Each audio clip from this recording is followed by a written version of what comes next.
Welcome back. So from an inviting scent to clutter-free rooms, think about space you're creating this holiday season for your guests. Interior designer Julian is here to give us a show and tell of exactly how you can touch all of the senses. So we're standing with an array of beautiful natural items. So why have you decided to bring those items inside? Well, it's so dull during the winter and it's not very colorful. So if you can use natural elements in your home while you're hosting, it feels so vibrant. You get all the great smells and it's essentially a waste-free option. Okay, and why is it waste-free? Because I know you've got some hacks to keep these scents around longer. Yeah, exactly. So if you wanted to pick up or even cut off your tree, if you have a real tree, you could cut a few sprigs off.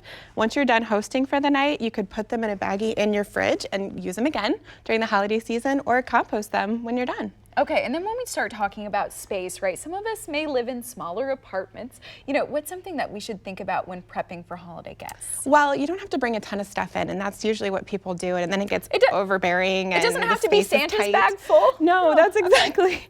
So think about ways that you can multi-purpose your furniture. Maybe instead of a coffee table, you have an ottoman that people can use for seating, or they sit on the hearth, so you lay a few pillows out.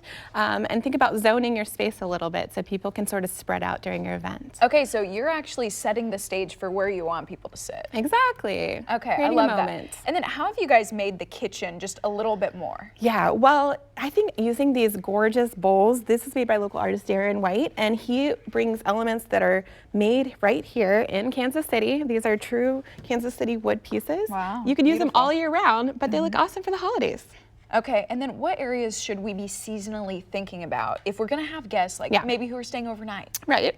Well, you can have little touches like a pillow on the bed or just little bits on the nightstand, maybe a candle in the bathroom that smells like the season. So you don't have to overdo everything. You can if you want to, it's gorgeous, but don't stress yourself out, make it easy and effortless. Okay, and we just saw a photo of the living room, and the thing that I liked about that was it was so open. The tree was definitely the focal point. Yes. Here we're looking at a guest room. So what have you done here to really invite people in? So we added a little Christmas pillow that was nice. We added a few trees on the nightstand and on the dresser, and it just looks cozy, extra throw blankets if you're cold, so it's just inviting for the guests. Yeah, she was doing the most. And then what about the dining room, right? Because we say like the heart's always in the kitchen or in the dining room, wherever people are gathering around and eats. Well, people really like to get these nice long tables, and if you use a bench instead of chairs, more people can sort of squeeze on them, which is great, especially with kids. So then you're not limiting your space. But I love using the chandelier to decorate from, hang ornaments.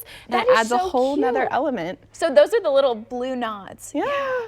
Okay, and you've added a lot of garland here, it looks like. Yeah, I think if you do one thing, you just bring elements of nature in and lights, and that makes the whole season feel happy and warm. Okay, and then I don't know if you guys can see this, but she's also added some chocolate mints and just such this delicious little spread. Where would you recommend putting this? So you could put this on your coffee table so that guests could just have a little treat while they're chatting. You could also put it on your kitchen bar or in the middle of your dining room table, and people can just sort of pick up some fresh, easy elements. It looks like you put a lot of thought into it. Oh my gosh, it's wonderful. And you said your son was playing with this little ball, but not getting into the one, right? Right, no. Yeah. Just found it and went with it all night long. But it's a fun touch. And you've also added in both this like beautiful vase and a poinsettia. Yeah. You know, why do you like these around the holidays? Well, they're so vibrant and colorful. They also smell really fragrant, and they make a nice gift. So instead of wrapping a gift and having all of that to do and think about, you could give this to your guests as they leave, and it's a nice memento of your time together, and they could keep it alive. Okay, and you also touched on sustainability. Yes. You've actually selected all of these items very carefully because they're environmentally friendly. That's right, and they're found right here in Kansas City by local artists, which is great.